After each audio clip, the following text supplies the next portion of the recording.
ಆತ್ಮೀಯ ವಿದ್ಯಾರ್ಥಿಗಳೇ, village administrative officer 2026 ಏನು 500 ಹುದ್ದೆಗೆ ಏನು ನೇಮಕಾತಿ ಆಗಲಿಕ್ಕಿದೆ, ಇದರ ಬಗ್ಗೆ ನಾವು ಈ ಒಂದು ವಿಡಿಯೋದಲ್ಲಿ ನೋಡೋಣ. ಈ ಒಂದು ಹುದ್ದೆಗೆ ಶೈಕ್ಷಣಿಕ ವಿದ್ಯಾರ್ಹತೆ ಏನು ಬೇಕು, ವಯೋಮಿತಿ ಏನು, ಅರ್ಜಿ ಸಲ್ಲಿಸುವ ವಿಧಾನ ಹೇಗೆ, ಸ್ಪರ್ಧಾರ್ಥಕ ಪರೀಕ್ಷೆ ವಿಧಾನ ಹೇಗೆ, ಎಲ್ಲವನ್ನು ಕೂಡ ಈ ಒಂದು ವಿಡಿಯೋದಲ್ಲಿ ನಾವು ಡಿಟೇಲ್ ಆಗಿ ನೋಡೋಣ. ಆತ್ಮೀಯ ವಿದ್ಯಾರ್ಥಿಗಳೇ, ಪ್ರಥಮವಾಗಿ ಈ ಒಂದು ಹುದ್ದೆಗೆ ಏನು ಶೈಕ್ಷಣಿಕ ವಿದ್ಯಾರ್ಹತೆ ಎಜುಕೇಶನಲ್ ಕ್ವಾಲಿಫಿಕೇಶನ್ ಏನು ಬೇಕಂತ ಹೇಳಿದರೆ, PUC ಆದಂತಹ ಅಭ್ಯರ್ಥಿಗಳು ಯಾರಿದ್ದಾರೆ, PUC ಆದಂತಹ ವಿದ್ಯಾರ್ಥಿಗಳಿಗೆ, ಕಂಪ್ಲೀಟ್ ಆದಂತಹ ವಿದ್ಯಾರ್ಥಿಗಳಿಗೆ ಈ ಒಂದು ಹುದ್ದೆಗೆ ಅರ್ಜಿಯನ್ನ ಸಲ್ಲಿಸಬಹುದು.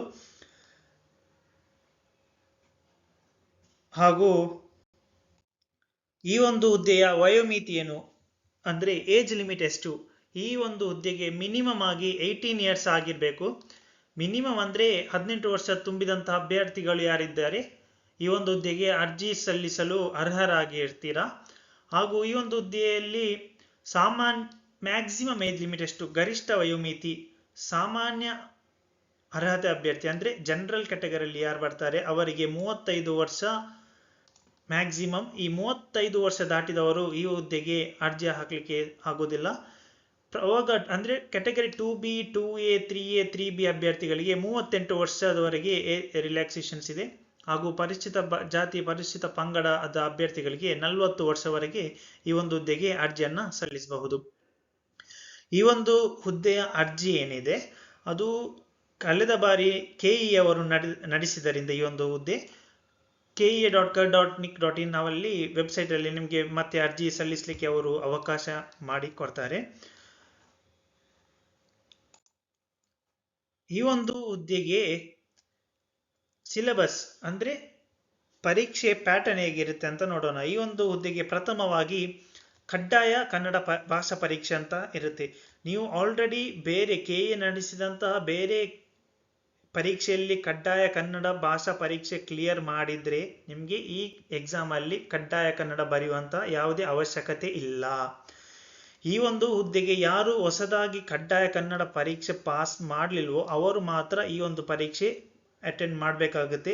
ಈ ಒಂದು ಪರೀಕ್ಷೆ ಏನಿದೆ ಅದು 150 ಅಂಕದಿಂದ ಒಳಗೊಂಡಿರುತ್ತದೆ.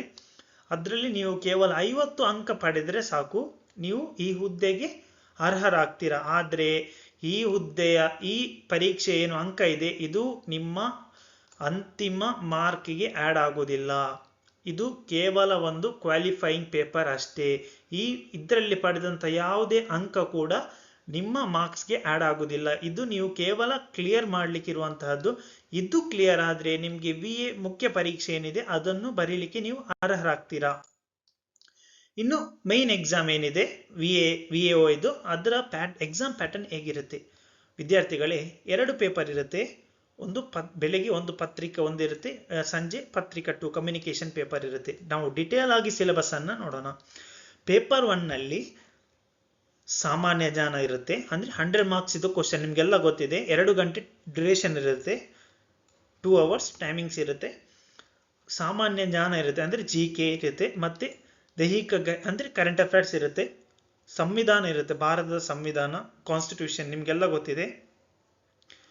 ಕರ್ನಾಟಕದ ಜೋಗ್ರಫಿ, ಭಾರತದ ಜೋಗ್ರಫಿ, ಪಂಚಾಯತ್ ರಾಜ್ ಅಭಿವೃದ್ಧಿ ಅಂದ್ರೆ ಸಹಕಾರ ಕೋಆಪರೇಟಿವ್ ಸೊಸೈಟಿಗಳು, ಪಂಚಾಯತ್ ರಾಜ್ ಅಭಿವೃದ್ಧಿ ಅಂದ್ರೆ ಮುಖ್ಯವಾಗಿ 243 ಆರ್ಟಿಕಲ್ ಇಂದೆಲ್ಲ ಕೇಳ್ತಾರೆ. ಪಂಚಾಯತ್ ರಿಲೇಟೆಡ್ ಅಂದ್ರೆ ಪ್ರೆಸಿಡೆಂಟ್ ಇದು ಏಜ್ ಲಿಮಿಟ್ ಅಂದ್ರೆ ಅವರದ್ದು ಟೆನ್ಯೂರ್ಸ್ ಇದೆಲ್ಲ ಕೇಳ್ತಾರೆ.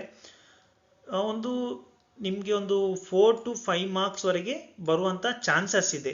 ಪಂಚಾಯತ್ ಮತ್ತು ಕೋಆಪರೇಟಿವ್ ವಿದ್ಯಾರ್ಥಿಗಳಿಗೆ ಕೋಆಪರೇಟಿವ್ ಸೊಸೈಟಿ ಏನಿದೆ, ಸಹಕಾರ ಸಂಸ್ಥೆಗಳು, ಇದರಿಂದ 2 ರಿಂದ 3 ಮಾರ್ಕ್ ಖಂಡಿತ ಇರುತ್ತೆ. ಇದು ಏನಿದೆ ಈಗಿನ ಟ್ರೆಂಡ್. 2 to 3 ಮಾರ್ಕ್ಸ್ ಅಂತೂ ಖಂಡಿತ ಇರುತ್ತೆ. ಕೇವಲ ಈ ಒಂದು ಏನು ಇದಿದೆ ಸಹಕಾರ ಸಂಸ್ಥೆ ಅಂತ, ಇದರಲ್ಲಿ ನಿಮ್ಗೆ 2 to 3 ಮಾರ್ಕ್ಸ್ ಬಂದೇ ಬರುತ್ತೆ. ಬೇಸಿಕ್ ಆಗಿ ಕೇಳ್ತಾರೆ ಅಂದ್ರೆ ಎಲ್ಲಿಂದ ಪ್ರಥಮವಾಗಿ ಸ್ಟಾರ್ಟ್ ಆದದಂತೂ ಅಂದ್ರೆ ಈ ಕೋಆಪರೇಟಿವ್ ಸೊಸೈಟಿ ಏನಿದೆ ಇದು ಎಲ್ಲಿಂದ ಸ್ಟಾರ್ಟ್ ಆಗಿದ್ದು, ಯಾವ ವರ್ಷದಲ್ಲಿ ಸ್ಟಾರ್ಟ್ ಆಗಿದ್ದು, ಭಾರತದಲ್ಲಿ ಪ್ರಥಮವಾಗಿ ಎಲ್ಲಿ ಸ್ಟಾರ್ಟ್ ಆಗಿದ್ದು, ಕರ್ನಾಟಕದಲ್ಲಿ ಎಲ್ಲಿ ಸ್ಟಾರ್ಟ್ ಆಗಿದ್ದು, ಇದನ್ನೆಲ್ಲ ಕೇಳ್ತಾರೆ. ಬೇಸಿಕ್ ಆಗಿ ಕೇಳ್ತಾರೆ, ಜಾಸ್ತಿ ಏನು ಡೀಪ್ ಹೋಗೋದಿಲ್ಲ ಅವರು. ಹಾಗೂ ಕರ್ನಾಟಕದ ಆರ್ಥಿಕತೆ ಅಂದ್ರೆ ಇಕನಾಮಿಕ್ ಎಲ್ಲ ಕೇಳ್ತಾರೆ. ಕರ್ನಾಟಕದ ಎನ್ವೈರ್ಮೆಂಟ್ ಬಗ್ಗೆ ಕೇಳ್ತಾರೆ. ಮುಖ್ಯವಾಗಿ ಕರೆಂಟ್ ಅಫೇರ್ಸ್ ಅಲ್ಲಿ ಏನಿರುತ್ತೆ ಅದರ ಬಗ್ಗೆ ಎನ್ವೈರ್ಮೆಂಟ್ ಕ್ವಶನ್ ಫ್ರೇಮ್ ಮಾಡುವಂತ ಚಾನ್ಸಸ್ ಜಾಸ್ತಿ ಇರುತ್ತೆ. ಕರೆಂಟ್ ಅಫೇರ್ಸ್ ಕೂಡ ಇಂಪಾರ್ಟೆಂಟ್ ಆಗಿರುತ್ತೆ. ಎಲ್ಲವೂ ಕರೆಂಟ್ ಅಫೇರ್ಸ್ ಅಲ್ಲ, ಬಟ್ ಕರೆಂಟ್ ಅಫೇರ್ಸ್ ನ ಮೂಲಕ GK ಕ್ವಶನ್ಸ್ ನಿಮಗೆ ಕೇಳುವಂತ ಚಾನ್ಸಸ್ ಜಾಸ್ತಿ ಇರುತ್ತೆ. ಹಾಗೆ ಇದಕ್ಕೆ ಬುಕ್ ಯಾವ್ದಂತ ವಿದ್ಯಾರ್ಥಿಗಳು ಕೆಲವರು ಕೇಳ್ತಾರೆ. ಮುಖ್ಯವಾಗಿ ಎಲ್ಲದಕ್ಕೆ ಮೇನ್ ಆಗಿ ಇರುವಂತಹದ್ದು 8th 9th 10th 6th ಇಂದ 12th ವರೆಗೆ ಏನು ಬುಕ್ ಇದೆ ಅದು ನಿಮಗೆ ಬಹಳ ಇಂಪಾರ್ಟೆಂಟ್ ವಿದ್ಯಾರ್ಥಿಗಳೇ. ಇದರಿಂದನೇ ಕ್ವಶನ್ ಕೇಳ್ತಾರೆ. 60 to 70 ಮಾರ್ಕ್ಸ್ ವರೆಗೆ ಅವನು ಇಲ್ಲಿಂದನೇ ಮಾರ್ಕ್ಸ್ ಕ್ವಶನ್ ಪೇಪರ್ ಏನು ಕ್ವಶನ್ಸ್ ತೆಗಿತಾನೆ ಇಲ್ಲಿಂದನೇ. ಒಂದು ಎಕ್ಸಾಂಪಲ್ ಕೊಡ್ತೇನೆ ನಿಮಗೆ.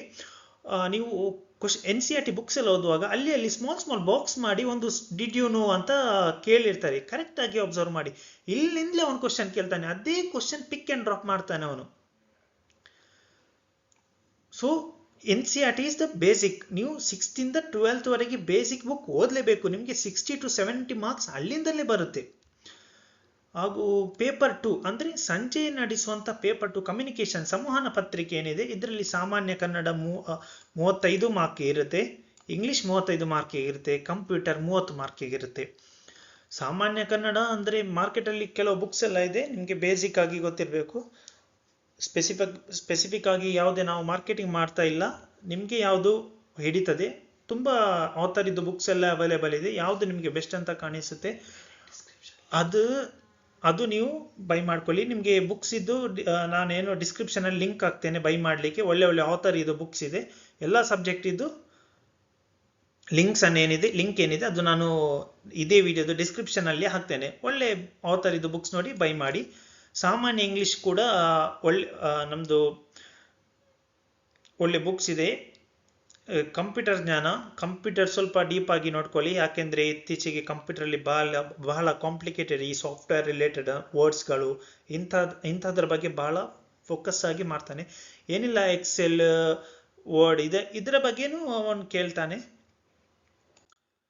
ಕೊನೆಯದಾಗಿ ಇತ್ತೀಚೆಗೆ ಬಂದಂತಹ ಏನು ರೋಸ್ಟರ್ ಏನಿದೆ ಇದರಲ್ಲಿ ಯಾವ ಜಿಲ್ಲೆಗೆ ಎಷ್ಟೆಷ್ಟು ಹುದ್ದೆಗಳಿವೆ ಎಲ್ಲವೂ ಕೂಡ ಇದರಲ್ಲಿ ಡಿಟೇಲ್ ಆಗಿದೆ ವಿದ್ಯಾರ್ಥಿಗಳೇ. ಬೆಂಗಳೂರು ನಗರದಲ್ಲಿ 31 ಹುದ್ದೆಗಳು ಬಾಕಿ ಇದೆ, ಬೆಂಗಳೂರು ಗ್ರಾಮಾಂತರದಲ್ಲಿ 34 ಹುದ್ದೆ, ಚಿತ್ರದುರ್ಗದಲ್ಲಿ 31 ಹುದ್ದೆ, ಕೋಲಾರದಲ್ಲಿ 43 ಹುದ್ದೆಗಳಿವೆ, ವಿಜಯನಗರದಲ್ಲಿ 13 ಹುದ್ದೆ. ಯಾವ ಜಿಲ್ಲೆ ನೀವು ಯಾವ ಜಿಲ್ಲೆಗೆ ಅಪ್ಲೈ ಮಾಡ್ತೀರಿ ಕರೆಕ್ಟ್ ಆಗಿ ನೋಡ್ಕೊಳ್ಳಿ. ಯಾವ ಜಿಲ್ಲೆಗೆ ಅಪ್ಲೈ ಮಾಡ್ತೀರಿ ನೀವು ಅದೇ ಜಿಲ್ಲೆಗೆ ಕಾಂಪಿಟೇಟರ್ ಆಗಿರ್ತೀರಿ. ನೀವು ಆಲ್ ಓವರ್ ಕರ್ನಾಟಕ ಎಕ್ಸಾಮ್ ಅಲ್ಲ ಇದು. ಅಂದ್ರೆ ಆಯಾಯ ಜಿಲ್ಲೆಗೆ ನೇಮಕಾತಿ ನಡೆಸುವಂತಹದ್ದು. ನೀವು ಕರೆಕ್ಟ್ ಆಗಿ ಎಲ್ಲಿ ಎಷ್ಟು ಹುದ್ದೆಗಳಿವೆ, ನಿಮ್ಮ ರಿಸರ್ವೇಶನ್ ಏನಿದೆ, ನಿಮ್ಮ ರಿಸರ್ವೇಶನ್ಗೆ ಅನುಕೂಲವಾಗುವಂತಹ ಪೋಸ್ಟ್ ಎಲ್ಲೆಲ್ಲ ಇದೆ ಎಲ್ಲ ನೋಡಿ ಕರೆಕ್ಟ್ ಆಗಿ ಯೋಚನೆ ಮಾಡಿ ಹುದ್ದೆಗೆ ಹಾಕುವಂತಹದ್ದು.